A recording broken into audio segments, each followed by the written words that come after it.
Kejaksaan Negeri Aceh Besar menahan 4 tersangka dugaan korupsi pembangunan Puskesmas Lamtamot, Kecamatan Lembah Selawah, Aceh Besar. Pembangunan Puskesmas Lamtamot dengan anggaran senilai 2,8 miliar rupiah pada tahun 2019 dinilai telah merugikan negara karena pembangunannya tidak sesuai dengan volume pekerjaan.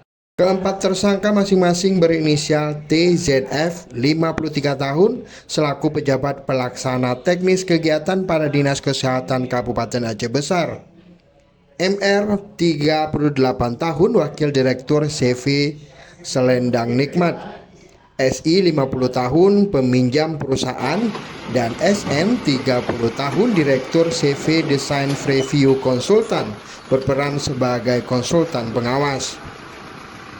Kasih Tindak Pidana Khusus Kejari Aceh Besar Lilik Suparli mengatakan pembangunan puskesmas tersebut terdapat kekurangan volume pekerjaan sesuai dengan pemeriksaan fisik oleh ahli yang mengakibatkan kerugian keuangan negara sekitar 134 juta rupiah. Tim penyidik Pitsus Kejari Aceh Besar telah menetapkan 4 orang tersangka yang diikuti dengan penahanan para tersangka tersebut di rutan kelas 2 Bejanto dengan berinisial 1.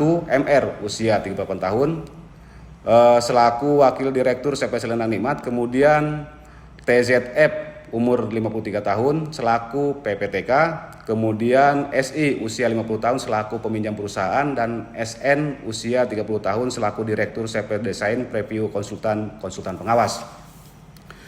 Kemudian para tersangka tersebut diduga telah melakukan tindak pidana korupsi dalam pekerjaan pembangunan Puskesmas Lamtamot, Kecamatan Lembah Selawah, Kabupaten Aceh Besar tahun anggaran 2019.